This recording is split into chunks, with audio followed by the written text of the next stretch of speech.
గొప్పతనం, అది వేరే విషయం. కుళ్ళు మోకాలు కుళ్ళుకుంటారు.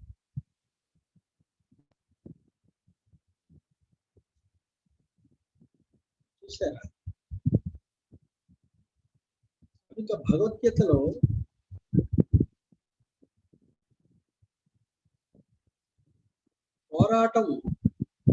పోరాటం గురించి చెప్పిందే భగవద్గీత.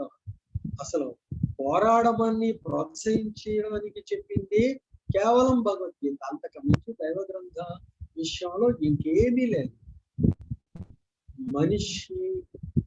ఒక మనిషిని చంపి అయినా సరే ఆ మనిషి నుండి ధర్మాన్ని కాపాడాలి. అది భగవద్గీత అంటే. భగవద్గీత అంటే దేవుడు చెప్పిన మార్గము అని అర్థం. మరి నిన్నేం చేయమంటున్నాడు?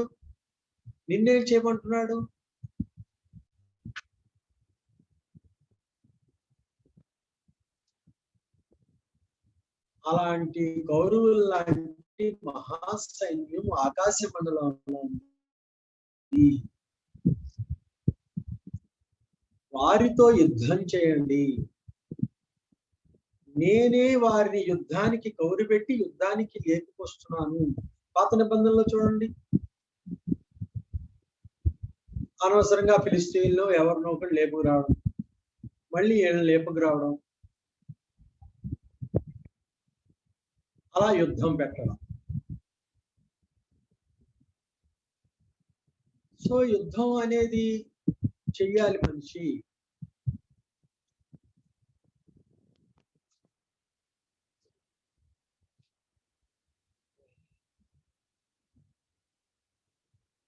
పనిచేస్తున్నా యుద్ధం అనేది ఇక్కడ క్లోజ్ అయ్యింది. రైట్. యుద్ధం అనేది మనిషి చెయ్యాలి తప్పకుండా. యుద్ధంలో గెలిపే పరలోకాన్ని సాధించడం. శత్రు సంహారము చేయాలి.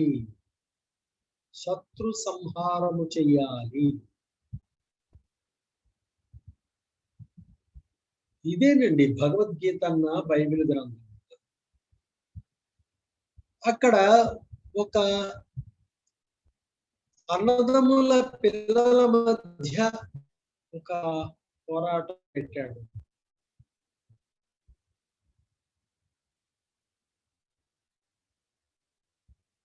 ఆదాము లెక్కలకు వస్తే అందరం అన్నదమ్ముల పిల్లలమే కదా.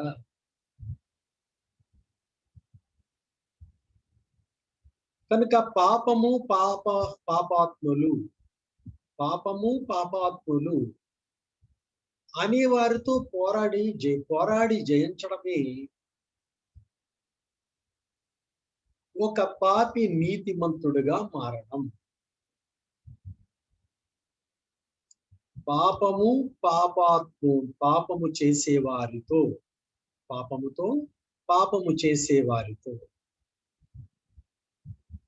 ఒక పాపాత్ముడు పోరాడి జయించడమే నీతిమంతుడుగా మారడం.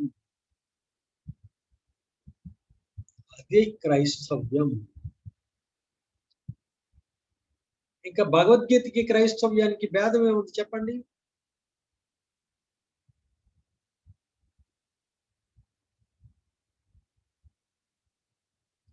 బొట్టులు పెట్టుకొని అవి పెట్టుకొని ఈ పెట్టుకొని అక్కడ ఇలా అది ఇది చేయడం భగవద్గీతలో లేదండి.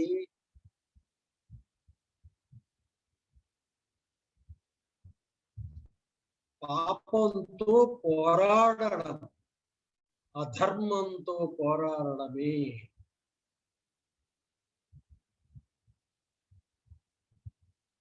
ఇక బైబిల్కి భగవద్గీతకి తేడా ఉంది.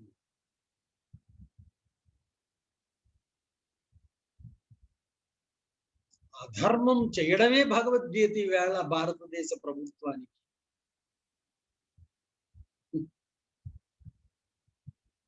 వాళ్ళకి ఏమైనా అధర్మ భగవద్గీత కానీ ఉందేమో. ఇప్పుడు ఇంతకీ భారతదేశంలో భగవద్గీతని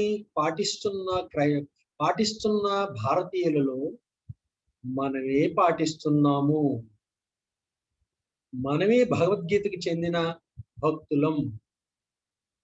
ఈ భారతదేశంలో వీళ్ళందరూ భగవద్గీతకి వ్యతిరేకులు. వాళ్ళందరూ అధర్మాన్ని ప్రేమిస్తూ ధర్మాన్ని ప్రతిఘటిస్తున్నటువంటి భక్తులు. వాళ్ళంతా ధర్మంతో పోరాడుతున్నారు వాళ్ళు, మనం అధర్మంతో పోరాడుతున్నాం. కనుక భగవద్గీతకి చెందిన భక్త జనం ఎవరంటే మన దైవ సమాజం మాత్రమే.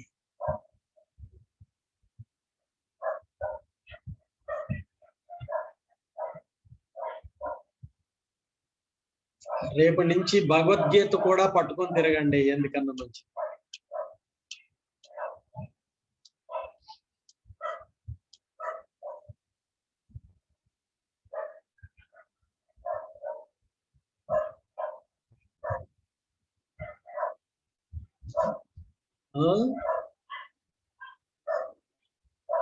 భగవద్గీత కూడా పట్టుకొని తిరగండి. శ్రీకృష్ణుడు భూమి మీద ఒక మంచిని బోధించిన ఒక బోధకుడు అనుకోండి. ఒక మంచిని బోధించాడు అనుకోండి. మంచిని నెరవేర్చడాలో మనిషిని చంపలేకపోయిన పరిస్థితిలో, మనిషిని చంపైనా మంచిని కాపాడే పనిలో ఒక వీరుడుగా అర్జునుడిని తీర్చిదిద్దాడు అనుకోండి. అదే భగవద్గీత.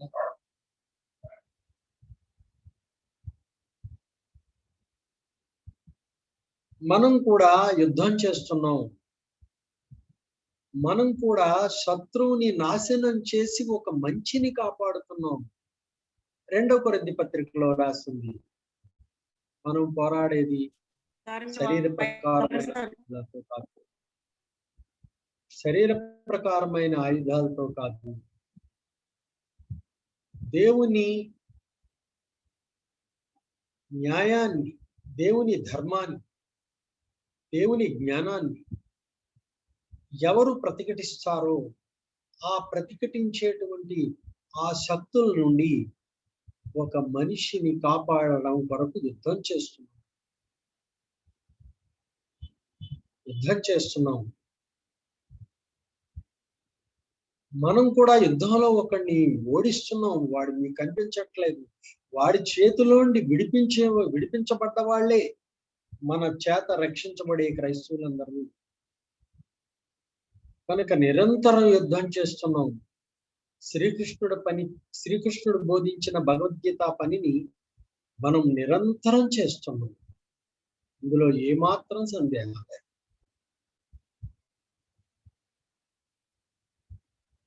బొమ్మల పూజలు చేయమని శ్రీకృష్ణుడు చెప్పలేదు.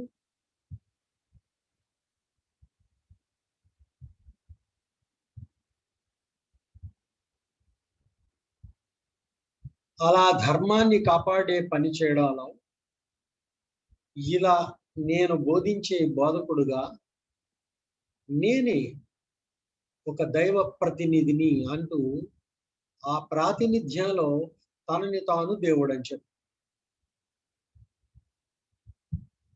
ప్రాతినిధ్యంలో ఎస్, బైబిల్లో కూడా అలాంటి దేవుళ్ళు ఉన్నారు.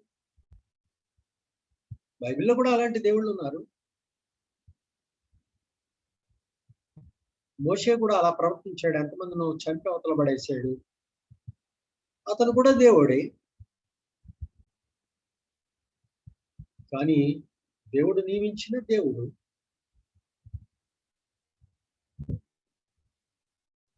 దేవుని వాక్యము ఎవరి యొద్దకు వస్తే వారే దేవుళ్ళు అని కీర్తన గ్రంథంలో రాసింది, యోహాను సువార్తలో రాసింది.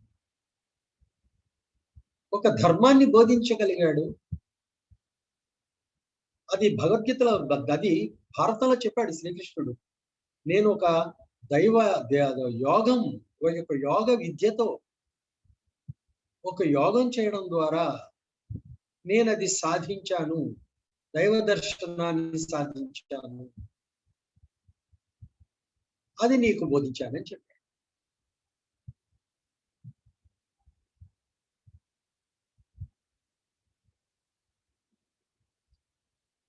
కాబట్టి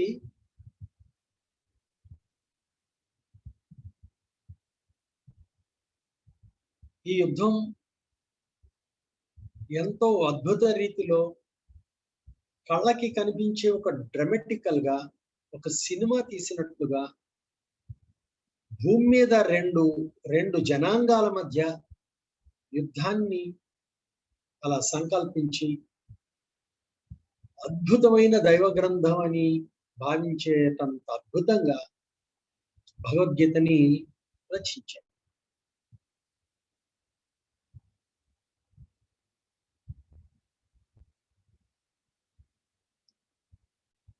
కనుక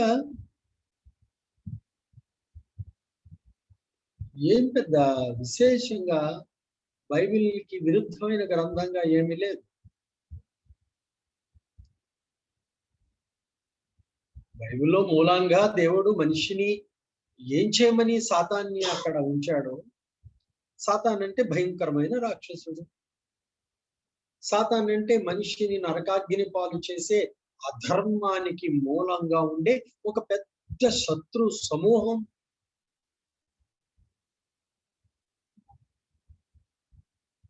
నిన్ను ఆ సమూహం మీదకి యుద్ధానికి వెళ్ళమంటున్నాడు. యుద్ధంలో గెలిస్తే పరలోకం వస్తావు, యుద్ధంలో ఓడిపోతే నువ్వు కూడా నరకానికి పోతావు అంటున్నాడు. ఈ అధర్మం అనేది నీ శరీరంలో, నీ ఆత్మలో, నీ బుద్ధిలో, నీ మనస్సులో, నీ జ్ఞానంలో ఉన్నదే కదా ఇదంతా. కనుక నీ శరీరంలో జరుగుతున్న వ్యవహారం ఇది. భగవద్గీతలో యుద్ధం నీ శరీరంలో జరుగుతుంది. అందుకే శరీరము అనే క్షేత్రంలో యుద్ధం గురించి చెప్పాడు భగవద్గీతలో. శరీరం అనే క్షేత్రంలో అని చెప్పాడు. శరీరం అని ఈ క్షేత్రంలో 100 అంటే లెక్కలేనంత మంది దుర్మార్గాన్ని ప్రేమించే వాళ్ళు ఉంటారు.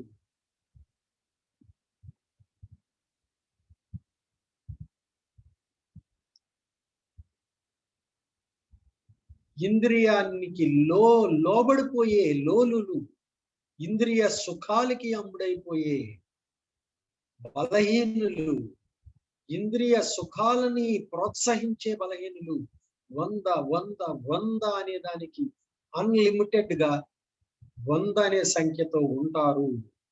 వాళ్లతో నువ్వు యుద్ధం చెయ్యి. కానీ మీరు 5 మాత్రమే. పాండవులు 5 మాత్రమే. ఈ 5 అనేవి ఇంద్రియాలు. అవి 5 అనేవి ఇంద్రియాలు. ఇక 5 వెనక ఉండే సైన్యం నీలో ఉండే ఇంద్రియాల శక్తులే. వీటితో శత్రు సమూహంతో పోరాడు, జయించు అంటున్నాడు. సో ఈ శరీరంలో పోరాటం ముగిస్తే శరీరం విడిచిపెట్టి నువ్వు శాంతిలోకి వెళ్ళిపోతావు, విముక్తిలోకి వెళ్ళిపోతావు.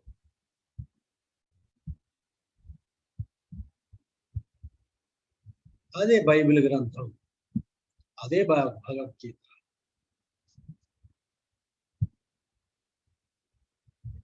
కనుక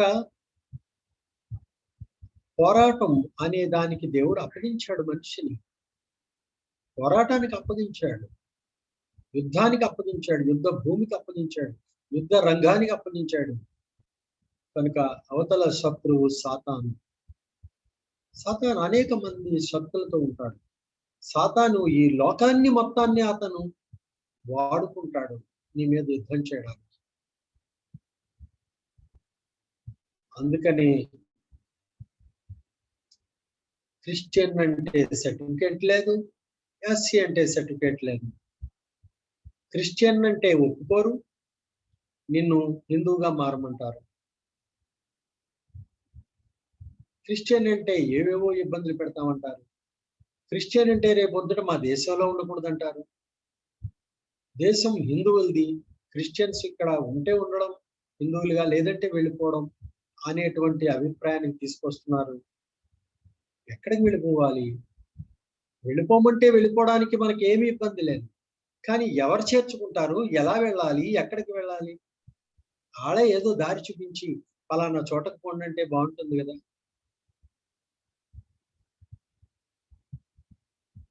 క్రైస్తవులందరూ పలానా చోటకు వెళ్ళిపోండి అని ఒక అడవి చూపించమనండి.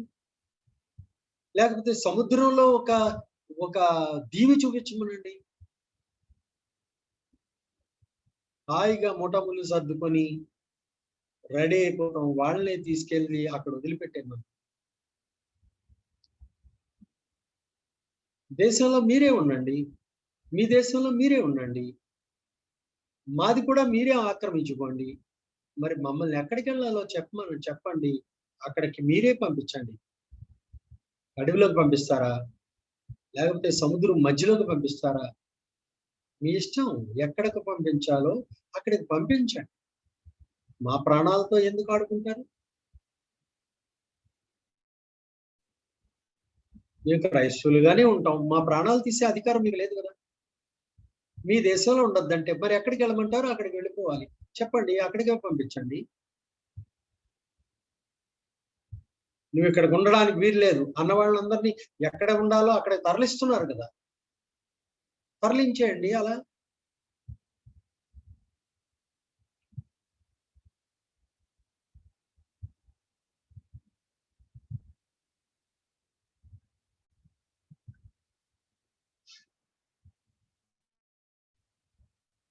భగవద్గీతలో మనిషిని అధర్మం చేసేవాడిని హింసించండి, కొట్టండి, చంపండి అని చెప్తే,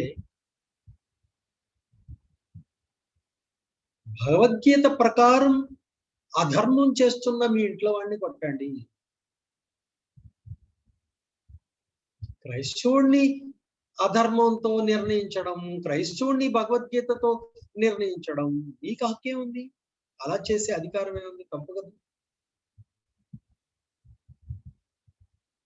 పోనీ క్రైస్తవుడిని దండించే అధికారం దాన్ని మీరు తీసుకుంటారా? Very good. బైబిల్ ప్రకారం తప్పు చేస్తే శిక్షించండి. బైబిల్ ఇలా చెప్పింది. నువ్వెందుకు అలా చేయలేదు?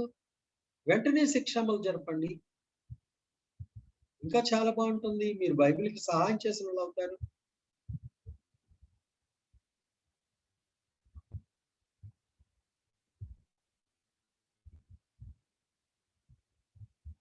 కనుక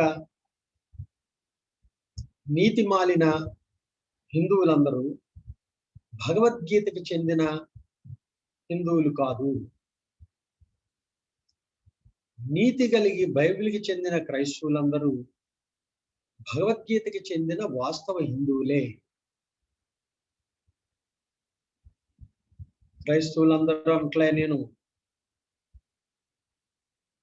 బైబిల్‌కి చెందిన నీతిమంతులైన క్రైస్తవులందరూ, క్రైస్తవులలో నీతిమంతులైన క్రైస్తవులందరూ భగవద్గీతకి చెందిన వాస్తవ హిందువులు.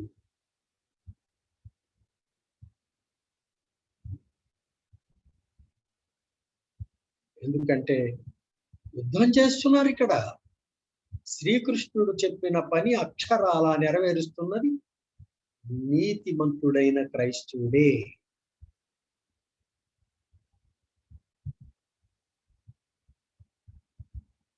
ఈ శరీరం అనే క్షేత్రంలో, ఈ కౌరవులు ఉన్న ఈ క్షేత్రంలో, ఈ కురుక్షేత్రంలో నిరంతరం యుద్ధం చేస్తున్నాడు.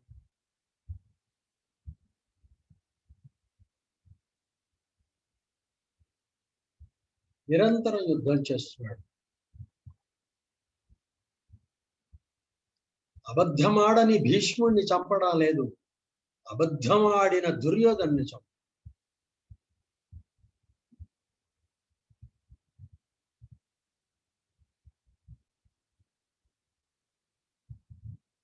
కనుక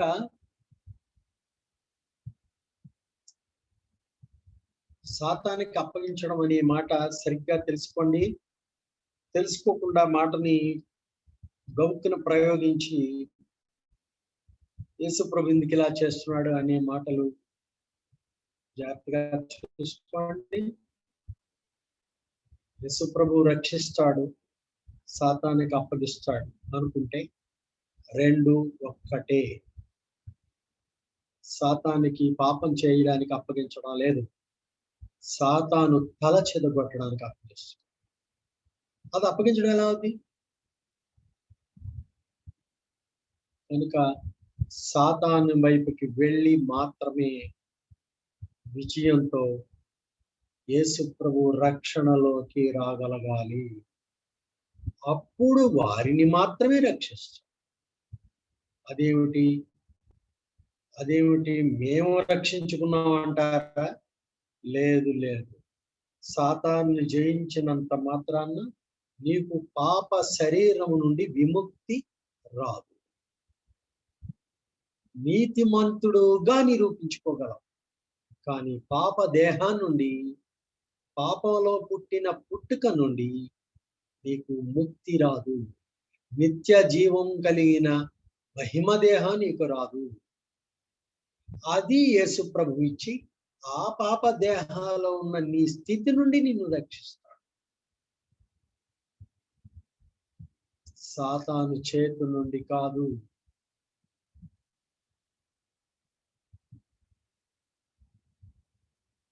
అయితే సాతాను చేతు నుండి కూడా అనే భాగం ఇంకొకటి. ఎలా అంటే పరిశుద్ధాత్మనిచ్చి నువ్వు నిర్ణయించుకున్న నీతి ప్రతిజ్ఞని నెరవేర్చే శక్తినిస్తూ నిన్ను మళ్ళీ సాతాను చేతుల నుండి కాపాడు. నీ ప్రతిజ్ఞకి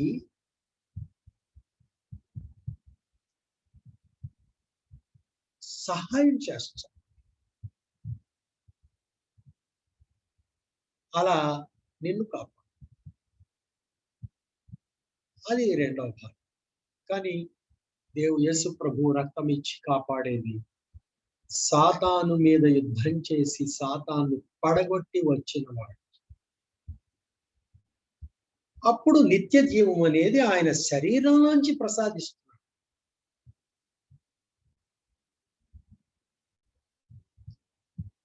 సాతాను దగ్గర ఓడిపోయిన వాళ్ళకి మాత్రం ప్రసాదించడం. కనుక రక్షణలో, యేసు ప్రభు యొక్క రక్షణలో నీకు ఒక విజయానికి కావలసిన ఆయుధాలు నీకు ఇచ్చాడు. ఏమిటంటే నీతి అనే మైమరు, విశ్వాసం అనే శిరస్త్రాణము, ఇలాంటివన్నీ నీకు ఇచ్చాడు. అవన్నీ చేయాలి. కనుక ఆజ్ఞలు అనేవి దేవుడి దగ్గర నుంచి తెచ్చి దేవుని ఆజ్ఞలు ఇవి అని నీకు ఇచ్చాడు. ఆజ్ఞల్ని నువ్వు ఇలాగా నువ్వు ధరించి సాతాన్ని పడగొట్టాలి. విశ్వాసం అనే డాలు సాతాన్ని ఎదుర్కోవడానికి నీకు డాల్ ఉంది. ఆ విశ్వాసం అంటే ఏమిటి? అందులో క్రీస్తును గూర్చి ఏమి విశ్వసించాలి, యెహోవాను గూర్చి ఏమని విశ్వసించాలి, పరిశుద్ధాత్మను గూర్చి ఏమి విశ్వసించాలి, విశ్వాసంలో ఏమేముంది అనే దాన్ని అంతటినీ కూడా ఆయా నామములోకి ములగడం ద్వారా నేర్చుకోవాలి.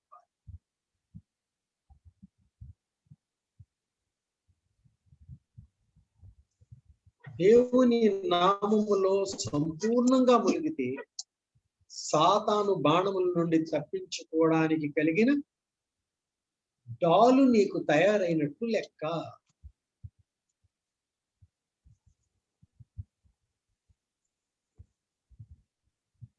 సో రక్షణలో ఇదంతా ప్రక్రియ, ఇదంతా సంకల్ప విధానం. యేసుప్రభు రక్తం గార్చి రక్తం ఒలికించేస్తే రక్షణ అక్కడే ఆరంభం అయిపోలేదు. రక్షణ అది మాత్రమే అయిపోలేదు. సాతాన్ని విరగొట్టాక గాని లేదేది. సో సాతాన్ని విరగొట్టడంతో ఆరంభం అవుతుంది నీ రక్షణ.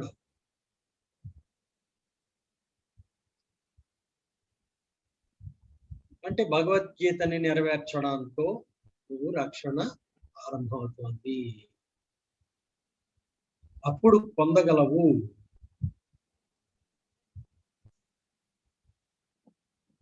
కనుక అద్భుతమైనటువంటి విశేషం రక్షణ సాతానుతో పోరాడడంతోనే ఆరంభమవుతుంది. సాతానుతో పోరాడి విజయాన్ని సాధించడంతోనే అది గట్టెక్కుతుంది. అట్టివాడిని ఎంచుకొని యేసు ప్రభువు కార్చిన ఆ యజ్ఞ ప్రసాదాన్ని నీకు అనుగ్రహించడంతోనే రక్షణ పూర్తవుతుంది. అదే ఆఖరి విందు. గొర్రె పిల్ల వివాహ మహోత్సవానికి పిలువబడి అక్కడ విందులో పాల్గొనేటువంటి ఆఖరి విందు అదే. అదే నిజమైన రొట్టె, అదే నిజమైన ద్రాక్షారసము. అక్కడ నీ రక్షణ పూర్తవుతుంది.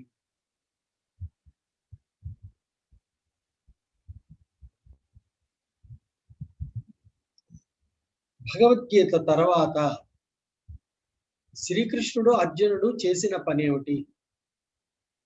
భగవద్గీత తర్వాత శ్రీకృష్ణుడు అర్జునుడు చేసిన పని ఏమిటి?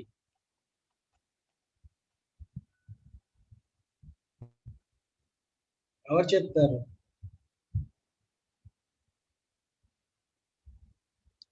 ఎవరు చెప్తారు? నేను చెప్తానండి. చెప్పు ఆనంద్. ఏదైతే అయ్యిందో యుద్ధం చేశారు. ఏదైతే ఇదేంటి భగవద్గీత తర్వాత యుద్ధం చేశాడు అంటున్నావా? భగవద్గీతే యుద్ధం. భగవద్గీత యుద్ధం కదా మనం చెప్పుకున్నది. ఇంకా అదంతా పూర్తయ్యాక ఏం చేశాడు? 12 అయ్యే వరకు ఇంటి దగ్గర కూర్చుంటాడు, అలా ఇలా తిరుగుతాడు, ఏదో ఒకటి అయ్యి చక్క పెడతాడు, లేదా తాలింపు పెడతాడు, బాగా రుచిగా ఉండడం ఎలాగో చూస్తాడు. ఇదేగా.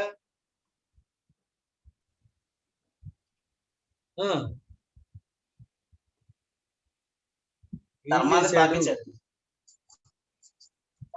సాధించడం ఏంటి? మళ్ళీ యుద్ధం చేసాడు అన్నాడు, మళ్ళీ ధర్మాన్ని మాటలు బాగా నేర్చుకున్నాడంట. విజయాన్ని సాధించాడు. విజయాన్ని సాధించాడు. ఈ తర్వాత ఏం చేశాడు అంటే అక్కడే చెప్తున్నావు నువ్వు.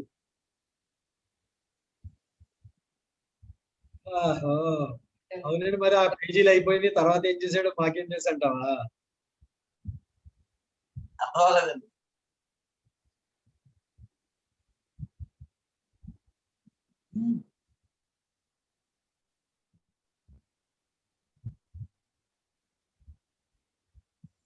భగవద్గీత పూర్తయ్యాక ఈ పంచపాండవులు ఏం చేశారయ్యా బాబు? శ్రీకృష్ణుడు పంచపాండవులు ఏం చేశారు అంటే యుద్ధం చేయడానికే కాబోలాడు. యుద్ధం చేసింది ఆడిని చంపేయడానికే. ఇక తర్వాత కార్యక్రమాలకి ఏమీ లేదేమో. వాళ్ళ రాజ్యంలోకి వచ్చారు సార్, సొంత రాజ్యంలోకి వచ్చారండి. రాజ్యంలోకి వచ్చారంటే అరణ్యవాసం పూర్తి చేసుకొని రాజ్యంలోకి వచ్చారా? అరణ్యంలో గాని యుద్ధం చేశారేంటి బాబు?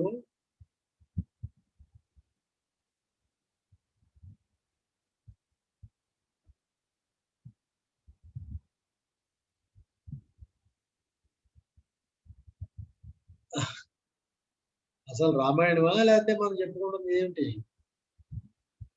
కనుక ఏమిటి యుద్ధం చేయడానికి కారణం ఏమిటి అంటే, మా రాజ్యం మాకివ్వండి. లేదు మరి రాజ్యం వదలకపోతే యుద్ధం తప్పదు. ఇంతకీ దేని కొరకు యుద్ధం ఇదంతా?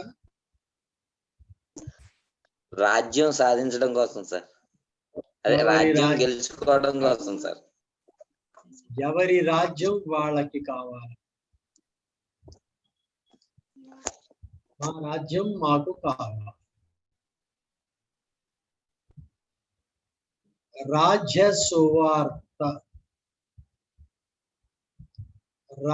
సువార్త యుద్ధంతో ఆరంభం.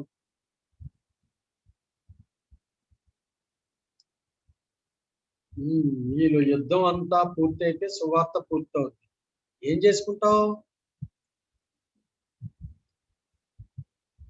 మా రాజ్యం మేము చేసుకుంటాం, మా రాజ్యం మేము చేసుకుంటాం, మా శ్రీకృష్ణుడితో కలిపి మా రాజ్యాన్ని మేము సుఖంగా పరిపాలించాం. రాజ్య సువార్త చూసారా? రాజ్య సువార్త.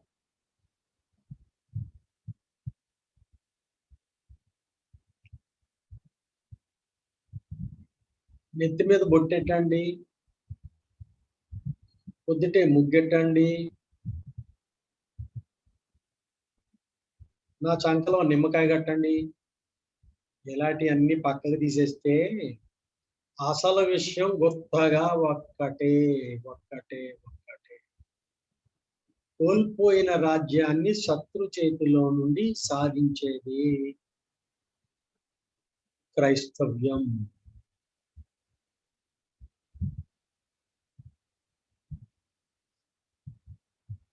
కనుక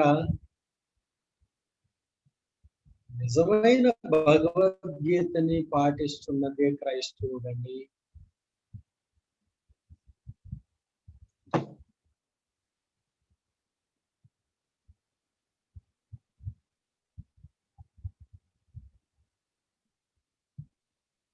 క్రైస్తవుడు పట్టుకొని పరాయోడు అంటారేమిటండి? పరధర్మం అట మళ్ళీ పైగా. అసలు వాళ్ళ ధర్మం అంటే వాళ్ళకి ఏంటో తెలియకుండా గుడ్డి మొక్కలు పరధర్మం. పరధర్మం అంటే ఏంటో.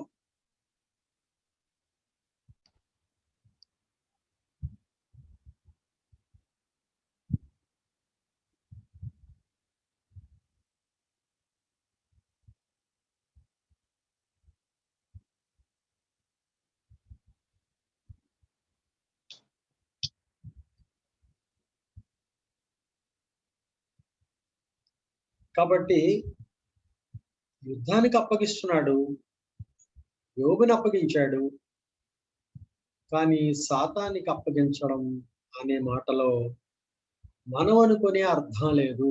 జాగ్రత్త. రక్షించడం అనే పనిలో అప్పగించడం ఒక భాగం.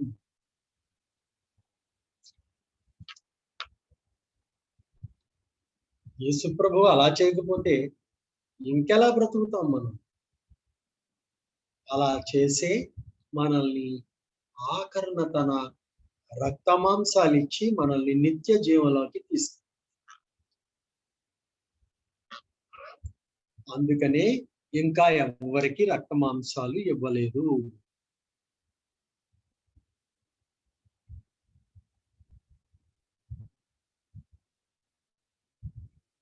ఇది విషయం. కనుక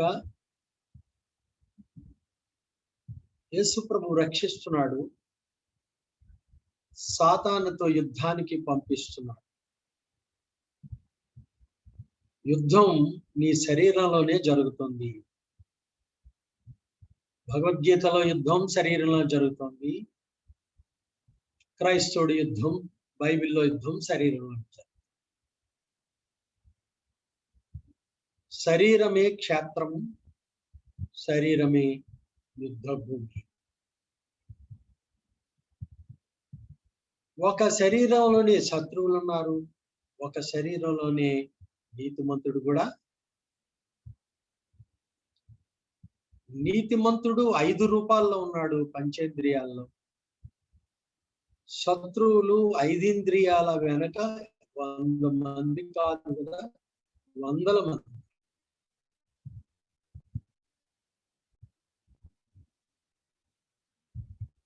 ఇలా నీతిని కంకణంగా కట్టుకొని అధర్మాన్ని ఎప్పటికప్పుడు కత్తితో పొడిచి బ్రతికేది క్రైస్తవం.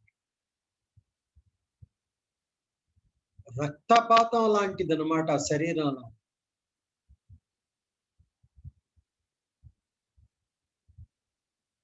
చిన్న అబద్ధం ఆడవలసి వస్తే ఆడకపోవడం వల్ల వచ్చే నష్టాలు, బాధలు, కష్టాలు, అదే యుద్ధం అంటే. అదే యుద్ధం అంటే. అబద్ధాలు ఆడేస్తూ, యేసు ప్రభు బోధలు యేసు ప్రభులా కానిచ్చేస్తూ, ఇలా బ్రతికే దానికి ఎప్పుడు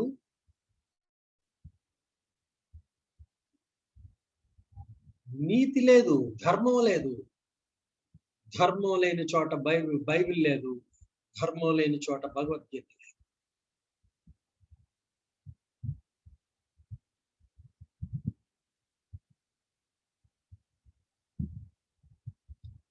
ఏవేవో కొన్ని తంతులు, ఎవరి తంతులు వాళ్ళకు ఉంటాయి, పక్కన పెట్టండి. ధర్మాచరణ విషయం ముందు చెప్పండి.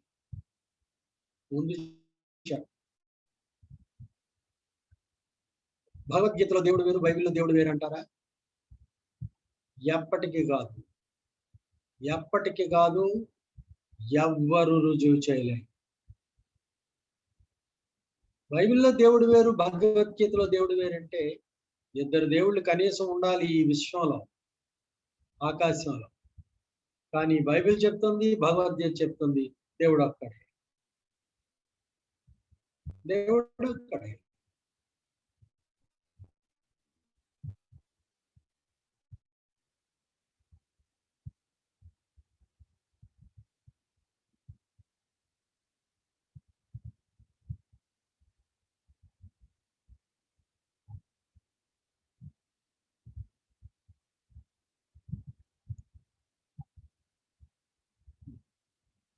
కనుక హిందూ మతాలకు వెళ్ళి అవి కూడా ఆచరించు,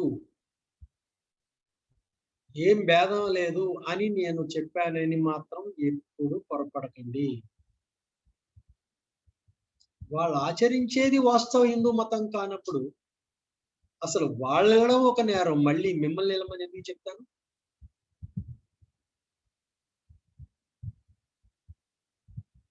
కనుక అర్థం చేసుకోండి జాగ్రత్తగా. బైబిల్ గ్రంథాన్ని పాటించిన వాడు క్రైస్తవుడు కాదు, భగవద్గీతని పాటించిన వాడు హిందువుడు కాదు. కనుక క్రైస్తవులు కాదు, హిందువులు కాదు, ఏది కాని వాళ్ళే ఈ భారతదేశం నిండా ఉన్నారు. నిక్కచ్చైన హిందువుడు, నిక్కచ్చైన క్రైస్తవుడు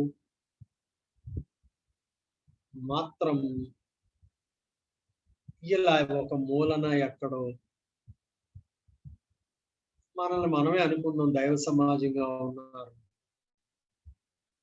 ఎందుకంటే ఎవరిని కలుపుకున్న వారు మేము కలవంటారు. కనుక మనమే నిక్కచ్చిగా ఉన్న హైందువుడైన క్రైస్తవుడు.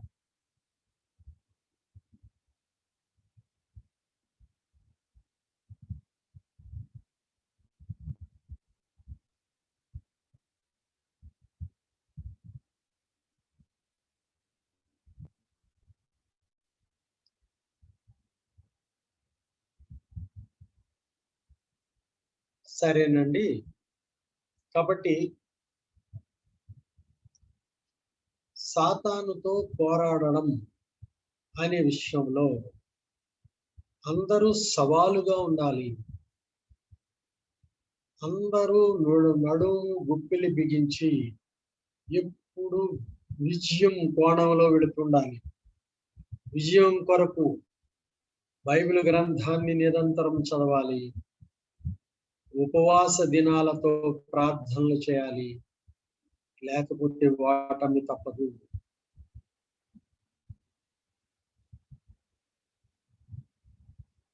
నీ బలహీనతల్ని నువ్వు ఉపవాసంతోనే జయించాలి.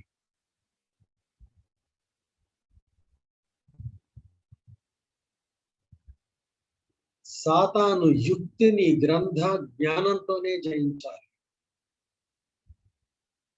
గ్రంథ జ్ఞానం కావాలి, నీ సాధనతో కూడిన ఉపవాస ప్రార్థన.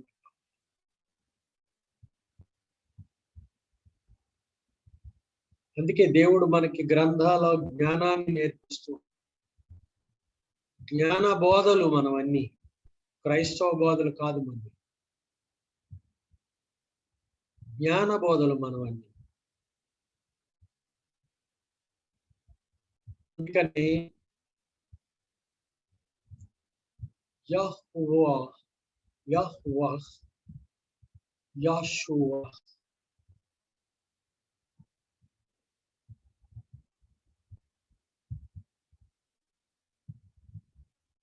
జ్ఞాన మందిర్ అని పెట్టుకున్నాం మన పేరు ఒక పాయింట్ లో. అది మీకు ఎవరికి తెలియదు, అలాంటి పేరు కూడా ఉంది మనకి. యెహోవా, యెషూవా, జ్ఞాన మందిర్.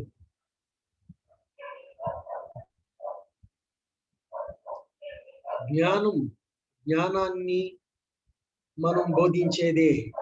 అందుచేత రేపటి నుంచి మన సంఘాలన్నీ చర్చెస్ కాదు, చర్చెస్ లేవు, చర్చెస్ మోడల్ తీసేసి చర్చెస్ లేవు. అన్ని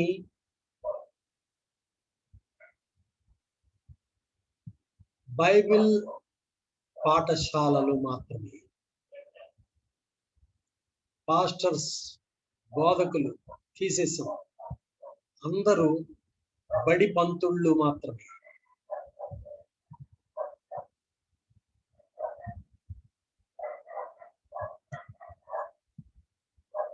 చర్చెస్ లేవు ఇక మనకి, బైబిల్ పాఠశాలలు మాత్రమే. పాస్టర్ గారు లేరు,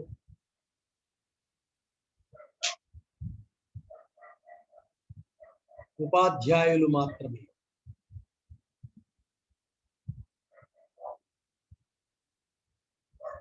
అర్థమైందా? ఉపాధ్యాయులు, పాఠశాలలు, అంతే.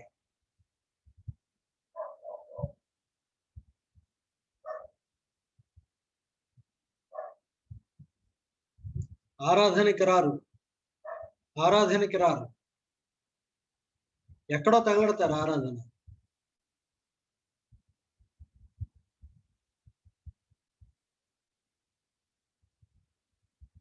పాఠాలు నేర్చుకోవడానికి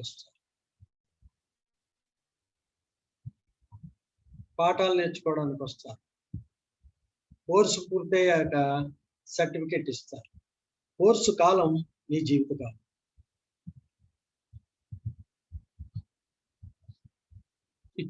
అర్థమైందా? కోర్సు కాలం నీ జీవితకాలం. కోర్సు పూర్తయ్యాక సర్టిఫికేట్ ఇస్తారు.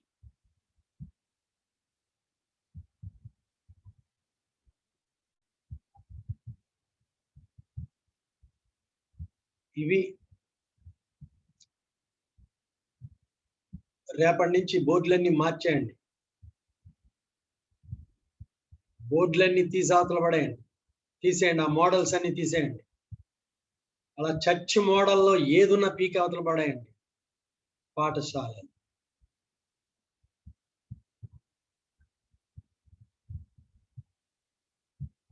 బైబిల్ విద్య నేర్పిస్తారు. బైబిల్ ఏముంది? బ్రతకడం గురించి ఉంది, నీతి గురించి ఉంది, కాపురం గురించి ఉంది, వ్యాపారం గురించి ఉంది, సంసారం గురించి ఉంది,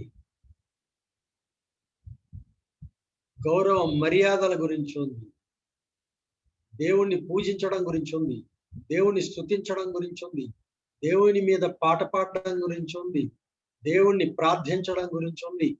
ఇన్ని గ్రంథాలు చదువుకున్నాం మన పాఠశాలలో. పుస్తకాలు ఇవి.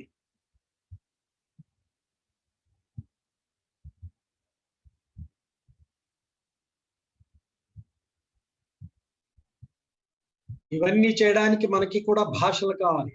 అందుకని ఇంగ్లీష్ నేర్చుకుంటాం, తెలుగు నేర్చుకుంటాం, సంస్కృతం నేర్చుకుంటాం, హిందీ నేర్చుకుంటాం, మళ్ళీ పాఠాలు ఇవి.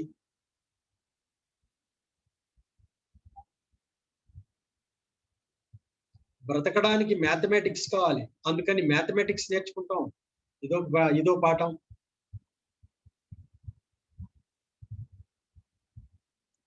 దేవుణ్ణి గూర్చి వివరించాలంటే ఫిజిక్స్ తెలియాలి, కెమిస్ట్రీ తెలియాలి, వాటి గురించి కూడా నేర్చుకుంటాం.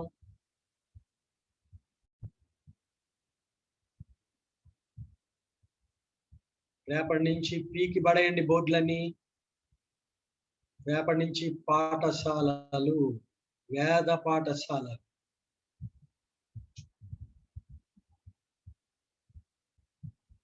దానికి ఏనాడో రిజిస్ట్రేషన్ ఒక టైటిల్ కూడా సెలెక్ట్ చేశాను.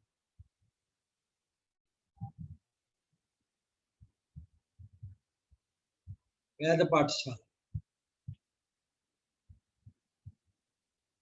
పాఠాలు చెప్తాం అంతే. ఇక్కడ ఎవరు ఉంటారు? పంతులు గారు ఉంటారు అంతే. పంతులు గారికి ఏం సర్టిఫికేట్ ఉంది? ఏ కోర్స్ చేశారు? ఏ సర్టిఫికేట్? మా సొసైటీ ఇచ్చిన సర్టిఫికేట్ ఉంది. ఆ సర్టిఫికేట్ తో ఆయన పాఠాలు చెప్తాడు అంతే.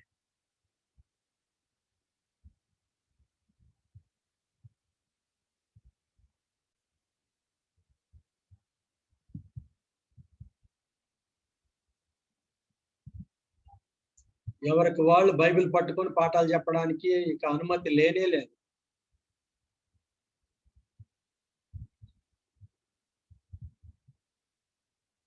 దైవ సమాజం స్థాపించిన పాఠశాలల్లో మాత్రమే బోధించబడాలి. అందులో అపాయింట్ చేసిన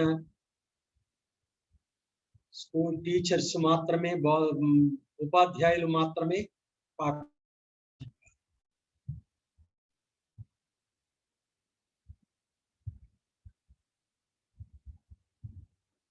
దీని గురించి కమిటీలో పెడదాం.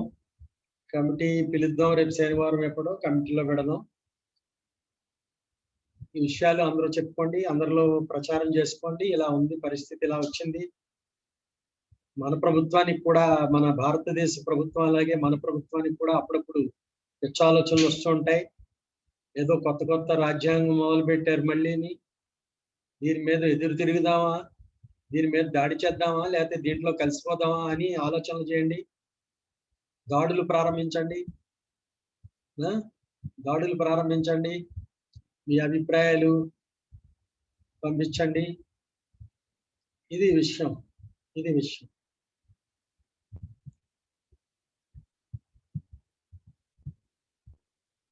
ఎందుకు వచ్చింది ఇప్పుడు ఇంతకీ ఇది? అమావాస్యకి పౌర్ణమికి సముద్రం పొంగుతుందట. అలా ఏదో దానికి కారణం ఉంటది. ఏమికే పిచ్చ పొంగు పొంగడానికి. మనకెందుకు వచ్చింది పిచ్చ పొంగు? మనకెందుకు వచ్చింది సడన్ గా ఈ పిచ్చ చేష్టలు? మనకెందుకు వచ్చినాయి? ఇప్పుడే వచ్చింది. ఎందుకు వచ్చింది ఇది? ఏమీ కారణాలు లేవు, జస్ట్ ఇప్పుడే వచ్చింది.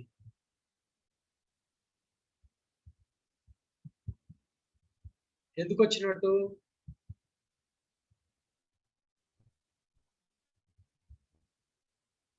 ఏదో ప్రవక్తకి తక్కువ దేవుని సమాచారం వచ్చినట్లుగా సడన్ గా వచ్చింది ఇది. ఎందుకు వచ్చినట్టు? ఈ ప్రేరణకి కారణం శబ్దం ఏది ఇక్కడ మనకి? ఎందుకు వచ్చింది?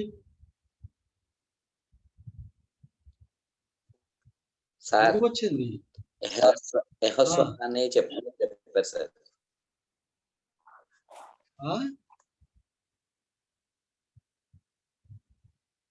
సాతాన్ని గ్రంథజ్ఞానంతోనే ఓడించాలని.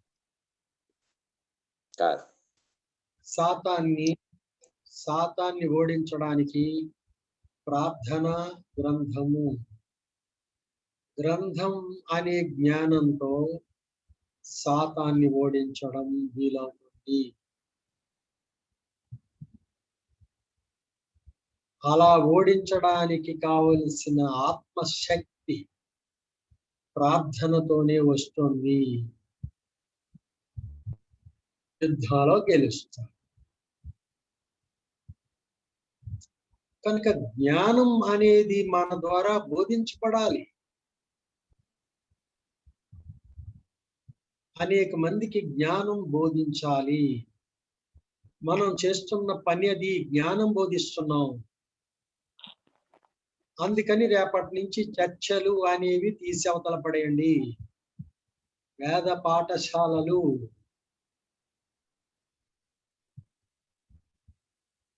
పాస్టర్లు లేరు.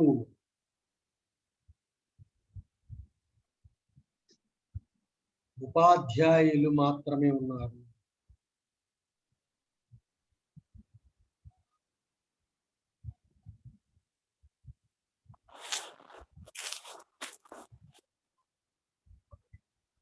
కనుక ఇది బాగా గుర్తుపెట్టుకోండి. ఇది టక్కున సాతాను పోరాటం మీద, సాతానుతో విజయం అనే ఆ ప్రక్రియలో రెండే పద్ధతులు, రెండే విషయాలు. ఒకటి గ్రంథ జ్ఞానం, రెండు ప్రార్థనా శక్తి. ఈ రెంటి మీద సాధన చాలా అవసరం. అందుకు ఉపవాసం చేస్తారు.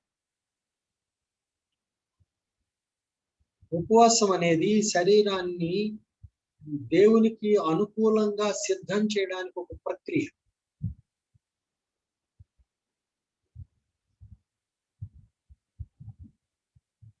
సిద్ధ మనస్సు, సువార్త వలననైన సిద్ధ మనస్సు అను పాదరక్షలతో యుద్ధానికి వెళ్ళాలి. ఇవన్నీ మనం ధరించాలి. కనుక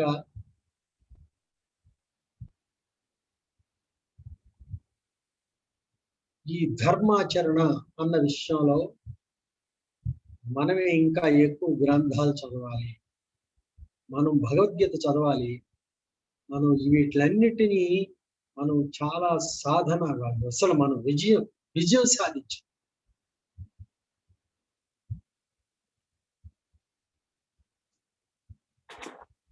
మనం నేర్పించవలసి ఉంది భగవద్గీత ఈ హిందువులకి. కనుక మనం నేర్చుకోవాలి, మనం సాధించాలి. జ్ఞానంతోనే సాతాన్ని పడగొట్టాలి, జ్ఞానంతోనే ఇలాంటి శక్తులందరినీ పడగొట్టాలి.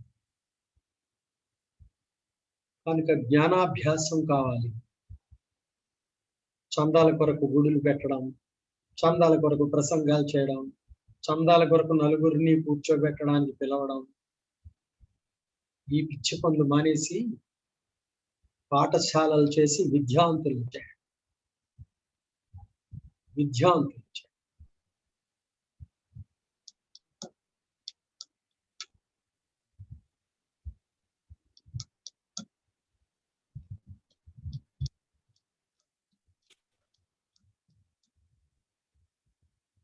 మన జూమ్ మీటింగ్ లో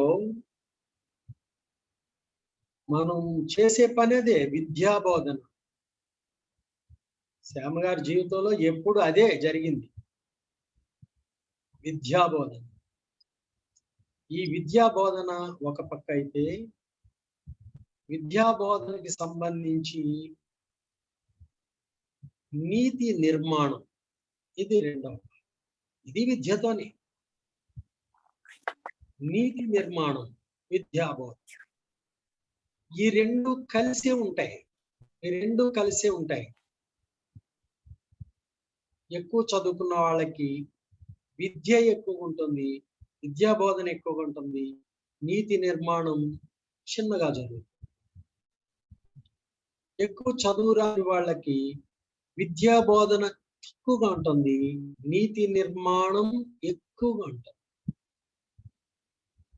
మనుషులను బట్టి ఈ ప్రెజెంటేషన్ ఇలా మారుతూ ఉంటుంది.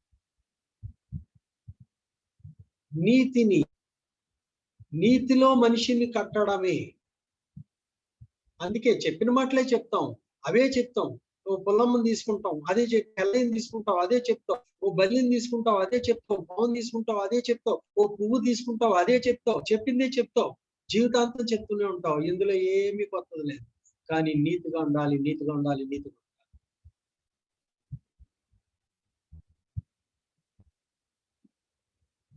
కనుక ప్రసంగం అంటే ఏమీ లేదు, క్రైస్తవ ప్రసంగం. నీతిగా ఉండమని ప్రోత్సహించేదే ప్రసంగం. ఏమీ లేదు. అయితే ఈ లోకంలో దేవుని గూర్చిన జ్ఞానాన్ని, సాతాన్ని ప్రతిఘటించడానికి కావాల్సిన జ్ఞానాన్ని చిన్న చిన్న మాటల్లో మెల్లిగా చదువు లేని వాళ్ళకి, చదువు ఉన్న వాళ్ళకి తెలిసే వరకు మనం బోధించి నేర్పిస్తాం. నువ్వే చదువు, నువ్వే పాఠం, నువ్వే స్కూల్లో జాయిన్ చేసుకోండి, విద్య నేర్పించండి. చదువుకున్న వాళ్ళు ఎవరు? రాయడం రాదు, రాయిపించండి. చదవడం రాదు, చదివించండి. మళ్ళీ మొదలు పెట్టండి. ఏమైంది? తప్పే ఉంది? చదువు రాదు, చదవచ్చు. ఎందుకు అలాగా చర్చెస్ లో రెండు బ్యాచ్లు ఎందుకు ఉండాలి? చదువు రాని వాళ్ళని చదివేయండి. దోళ్ల మందంత ఉంది చదువుకున్న వాళ్ళు చర్చిలో. ఏది ఆ గొర్రెలు పెంచి మేకలు తోలికెళ్తాడే అంతంత మంది ఉంది చర్చిలో చదువుకున్న వాళ్ళు. చదువుకోలేని వాళ్ళు చాలా తక్కువ ఉన్నారు. వాళ్ళ దగ్గర కూర్చొని కాసేపు చదువు నేర్పించలేరా? చదువు రాదు ఎందుకు అలాగా? చదువు రాదు అంటారు. చదువు రావడం అంటే ఏమిటి? నేర్పించండి. పలక పెన్సిల్ తీసుకొని నేర్పించండి. ఆ మాత్రం సహాయం చేయలేరు? పుట్టారు. ఆ మాత్రం సహాయం చేయలేరా? క్రైస్తవ జీవితాల్లో క్రైస్తవులు అని చెప్పుకుంటారు. ఎందుకు చదువు అంటే? సాతాన్ని ఎదుర్కోవడానికి, పరలోకం కొరకు. చదువు ఎందుకు కావాలి? పరలోకం కొరకు. అసలు చదువు అన్న ఈ విద్య అనేది ఎక్కడ ఆరంభమైందో తెలిసిన? ఏ మతంలో అయినా, ఏ దేశంలో అయినా దైవ గ్రంథాలతోనే. దైవ గ్రంథాలే మొదటి గ్రంథాలు. పాఠ్య గ్రంథాలు, స్కూళ్ళు లేవు. దైవ గ్రంథాలతోనే ప్రారంభం.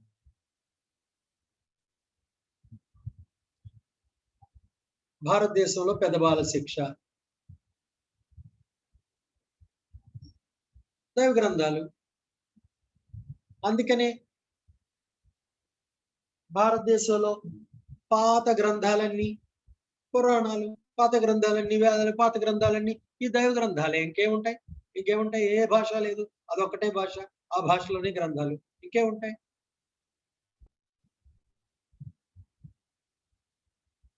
ఇతర దేశాలు ఎలా అండి?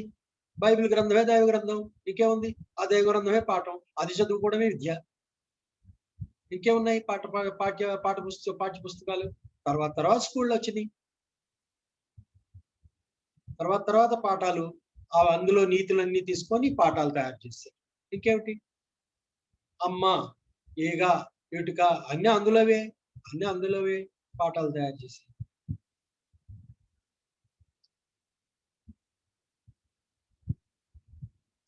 కనుక మనం నీతిగా ఉండడం అనేది యుద్ధంలో విజయమే సాతానికి మరణం. యుద్ధంలో విజయమే నీకు నిత్య జీవం. ఇవన్నీ వేరు కాదండి. నీ నిత్య జీవమే యేసుక్రీస్తు తెచ్చిన రక్షణ. ఇంకేమిటండి? కనుక సాతాను కూడా రక్షణలో భాగమే. అంటే యెహోవా ఏర్పాటు చేశాడా? యెహోవా ఏర్పాటు చేయడం అంటే సాతాన్ని యెహోవా సిద్ధం చేయలేదు. సాతాన్ని యోబు దగ్గరికి పంపినప్పుడు సాతానే దేవుడే ఏర్పాటు చేశాడు. మరి సాతానే ఏర్పాటు చేశాడు. కనుక నీ విజయానికి సాతాను కారణం. సాతాను కూడా ఒక కారణం. అవ్వాలి. సాతాను విజయం తేడు. సాతాన్ని జయించి విజయం తెచ్చుకుంటావు.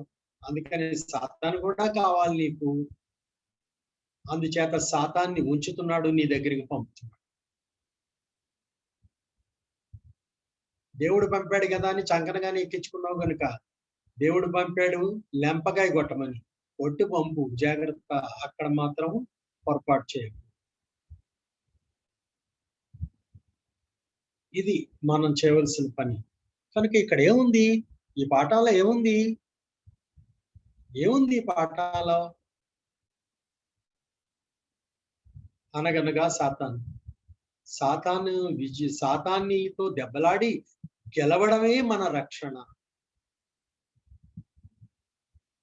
సాతానుతో దెబ్బలాడడం అంటే యెహోవాని గూర్చిన జ్ఞానాభ్యాసంతో, యెహోవా చెప్పిన మాటలు ప్రభువు తెచ్చినవి ఏవైతే ఉన్నాయో ఆ మాటల్ని గైకొనడంలోనే మనం సాతాన్ని ఓడించడం, సాతాన్తో గెలవడం అంటే ఇప్పుడు యెహోవాలో మొలగడం అంటే కూడా అదే. యెహోవాని గూర్చి ఇలా అని తెలుసుకోవడమే యెహోవాలో మొలగడం. యేసుక్రీస్తు ఇలా అని తెలుసుకోవడమే యేసుక్రీస్తులోకి మొలగడం. కనుక సాతాను పాఠంలో సాతాను అనే పాఠం చాలా ఇంపార్టెంట్ రోల్. సాతాను అనే పాఠంలో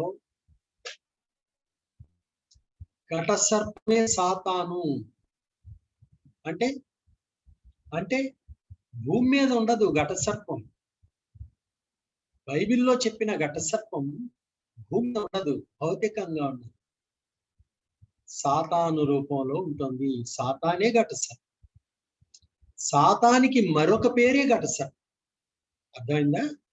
కనుక సాతాను గురించి తెలుసుకోవాలి. సాతానుని ఏం చేస్తున్నాడు యెహోవా? సాతాన్ని కూడా ఆపరేట్ చేస్తున్నాడు. ఏ విధంగా? ఇక్కడ క్రైస్తవులు చాలా మంది పొరపడిన క్రైస్తవులు కూడా ఉన్నారు. యెహోవాని సాతాన్ని ఒకటి చేసి మాట్లాడే వాళ్ళు ఉన్నారు. యేసు ప్రభు, పరిశుద్ధాత్మ, యెహోవా, సాతాను నాలుగురు ఒకటే అనేవాళ్ళు ఉన్నారు. తెలుసా మీకు? అలాంటి పొరపాటు పడే అవకాశం ఇదిగో ఇలా లోతైన జ్ఞానంలోకి వెళ్తే తప్పక మనకి కూడా దాపరిస్తుంది. కానీ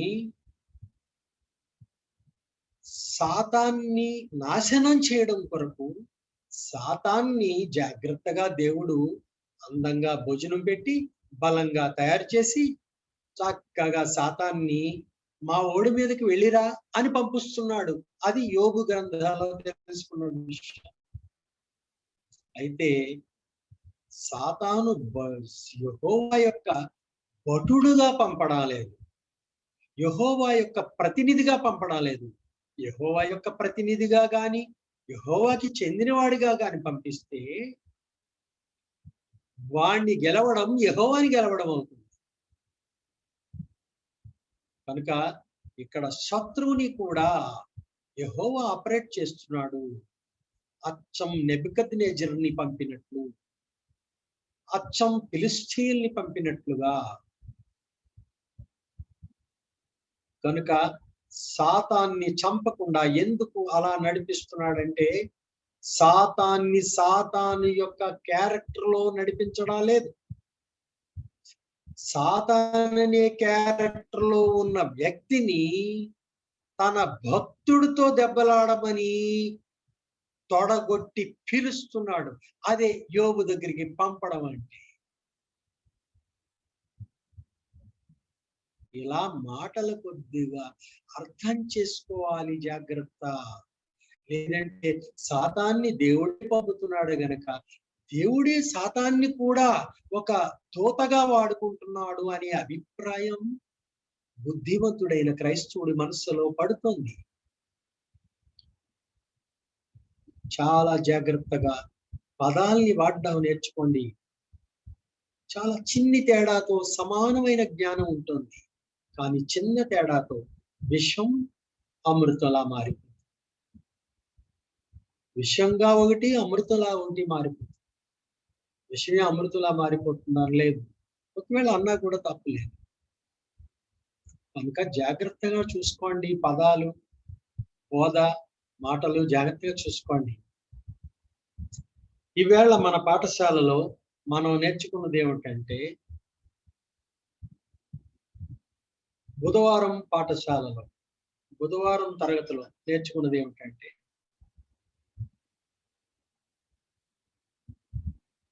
సాతానుని దేవుడే మరణింపచేయకుండా ఉంచి సాతానుని మన రక్షణార్థం మన మీదకి పంపుతున్నాడు యుద్ధానికి. అది యోబు గ్రంథాల నుంచి నేర్చుకోండి. అలా అని తనవాడిగా సాతాన్ని పంపడాలేదు, తన శత్రువునిగా పంపిస్తున్నాడు. తనవానిగా మనల్ని పంపిస్తున్నాడు. సో రెండు పార్టీల మధ్య యుద్ధం పెట్టింది దేవుడే, ఇది తెలుసుకోండి.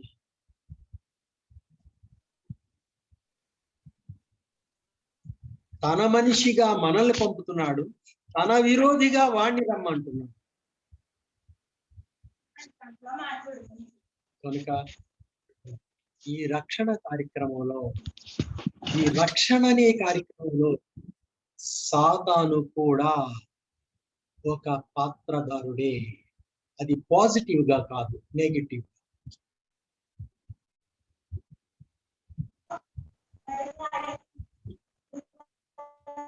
గమనించు గమనించు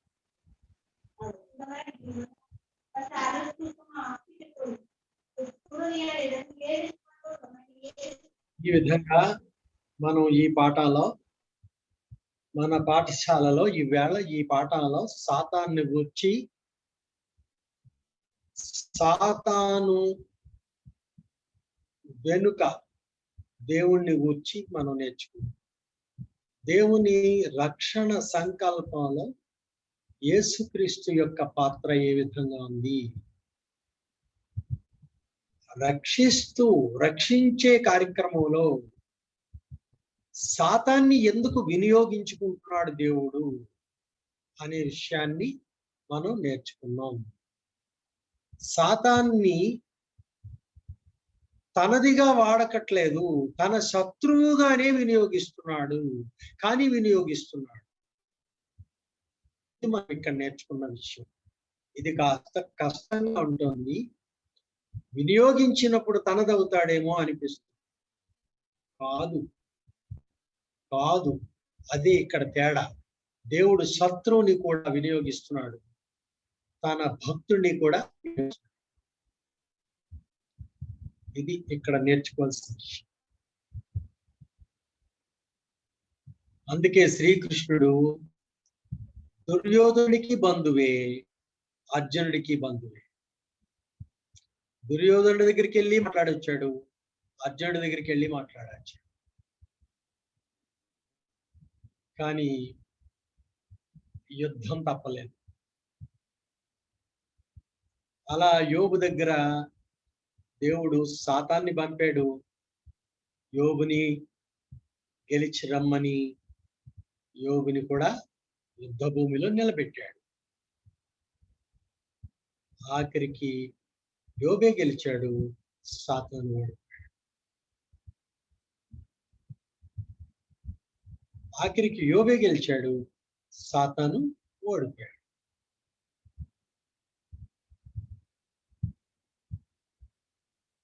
అర్థమైందా?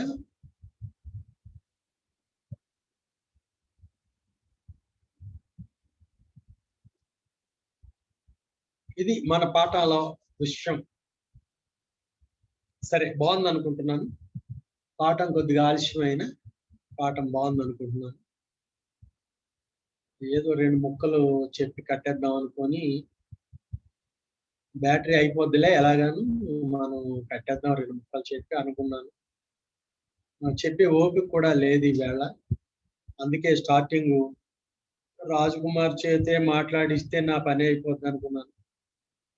రాజ్ కుమార్ ఆగిపోవడంతో నాకు తప్పలేదు మాట్లాడటం. ఏదేమైనా మంచి పాఠమే దేవుడు ఇచ్చాడు. తృప్తిగా మనల్ని వెనక్కి పంపిస్తాం. దేవుడికి స్తోత్రం. అందరికీ వందనాలు. అందరికి ప్రార్థన చేస్తాం. పరలోకమందున్న తండ్రి, ఈ మహాకృపకై లెక్కలేని స్తోత్రాలు ప్రభు. మాకు ఒక కొత్త ప్రణాళికను అనుగ్రహించారు, ఒక కొత్త సంకల్పాన్ని ప్రసాదించారు, ఒక సడన్ నిర్ణయంతో, తిరుగులేని నిర్ణయంతో ఒక ఏర్పాటును అనుగ్రహించారు. మీకు లెక్కలేని స్తోత్రాలు. దేవా, నీ క్రమానికి, నీ నడిపింపుకి లెక్కలేని స్తోత్రాలు. మాకు ఒక దారి చూపించారు, మీకు లెక్కలేని స్తోత్రాలు. దేవా, కుటుంబాల్ని ఆదరించండి. ముఖ్యంగా అనారోగ్యాలు రాకుండా కాపాడుకుంటూ సూర్యబాబుకి ఎటువంటి అపాయకరమైన జ్వరం ఏమీ రాకుండా కాపాడి ఉట్టుట్టి ఒళ్ళు నొప్పులుగా ఉట్టుట్టి జ్వరంలా తీసాకులు పడాయని మాలో ఎవరికి ఏ ప్రమాదం కలగకుండా నిత్యం కాపాడి ఇలాంటి ఒక ప్రణాళికలో మమ్మల్ని నీ చేతిలో బాణాలుగా ఈ లోకంలో ప్రయోగించి ఉన్నతమైన పాఠశాలగా మమ్మల్ని మార్చుకొని ఉన్నతమైన పాఠశాలగా తీర్చిదిద్దమని మా ప్రభువును మీ ప్రియకుమారుడైన యేసుక్రీస్తు వారి పరిశుద్ధ నామములో వేడుకుంటున్నాం తండ్రి. ఆమేన్, ఆమేన్, ఆమేన్. చక్కని విద్యావంతులైన పాఠశాలలో పనిచేయడానికి చక్కని విద్యావంతులైన ఉపాధ్యాయులు కావాలి. అందుకు మీ పేర్లు పంపండి. ఇది వరకు సార్ చెప్పాం, అందులో పెద్దగా ఎవరు పంపలేదు, ఎవరు పేర్లు పంపలేదు. ఎవరో చిన్నపిల్లల పేర్లు పంపారు, అది అంత పనికిరాని విషయం. మీరు పేర్లు పంపించండి. ఈ విద్యాలయాల్లో ఉపాధ్యాయులుగా పనిచేయడానికి మీరు ఎవరైతే పనిచేయాలనుకుంటున్నారో కాస్త విద్యావంతులై ఉండాలి. లేదంటే విద్య లేని చిన్నపిల్లలైనా పర్వాలేదు, విద్యలు నేర్పిస్తాం. చిన్నపిల్లలు కానీ విద్యావంతులు కానీ మేము పెట్టే కట్టుబాట్లు కట్టుదిట్టాలు బాధలు భరించడానికి సిద్ధమైతేనే రండి. చాలా బాధలు యాతనలు ఉంటాయి. ఇక్కడి నుంచి చెప్పులు లేకుండా ఓ 10 కిలోమీటర్లు నడిచి పరిగెత్తికెళ్ళిరా అంటాం, వెళ్ళి రావాలి. ముళ్ళల్లో దూకే అంటాం, ముళ్ళల్లో దూకాలి. గబుక్కుని చెరువులో దూకేసి ఇదేమంటాం, ఇదేయాలి. లేకపోతే ఒక్కోసారి చచ్చిపోతారు, అది మాకు పూచీ లేదు. ఇవన్నీ యేసుప్రభు చేశాడు, మేము కూడా చేస్తాం. ఓ పడవిస్తాం, గోదావరి అవతల నుంచి వచ్చేయమంటాం. నాకు చేత అవుతుంటే కుదరదు, ఇంకా పడాలి మీ పాటలు మీరు. ఇవన్నీ యేసుప్రభు చేసిన కష్టాలతో కూడిన తర్బీదులు ఇస్తాం. అలా విద్యాలయాల్లో ఉపాధ్యాయులు కావాలి. మీ పేర్లు నామోదు చేయించుకోండి, రాజా గారికి పంపించండి. అందరికీ వందనాలు, అందరికీ వందనాలు గారు. వందనాలండి, వందనాలు. విద్యావంతులంటే సర్టిఫికేట్లు ఉండక్కర్లేదు. మనస్సు విద్యతో కూడిన ఆ జ్ఞానవంతులు కావాలన్నమాట. దేవుని సేవకులు అనేటప్పటికీ ఫింగర్ సన్నాసులు వెళ్ళే పద్ధతి అనుకుంటున్నారు అందరూ. ఇది ఫింగర్ వాళ్ళకి మాత్రమే మంచి అవకాశం అనుకుంటున్నారు. ఇక్కడ ఉద్యోగాలన్నీ చేస్తూ ఉంటారు. అందుకని ఈ ఫింగర్ క్రైస్తవ ప్రపంచం తయారైంది. కానీ ఇక్కడ ఫింగర్ కాదు, ఐఏఎస్ కంటే కూడా ఎక్కువైన జ్ఞానవంతులే క్రైస్తవ సేవలో కావలసిన వారు. కాబట్టి జ్ఞానవంతులు కావాలి. బాగా విద్యలు నేర్చుకుంటే ఇంకా మంచిది. మీరు పేర్లు నామోదు చేయించుకోండి. సరే, ఏమిటంటారు, ఏమంటున్నారు, ఎవరు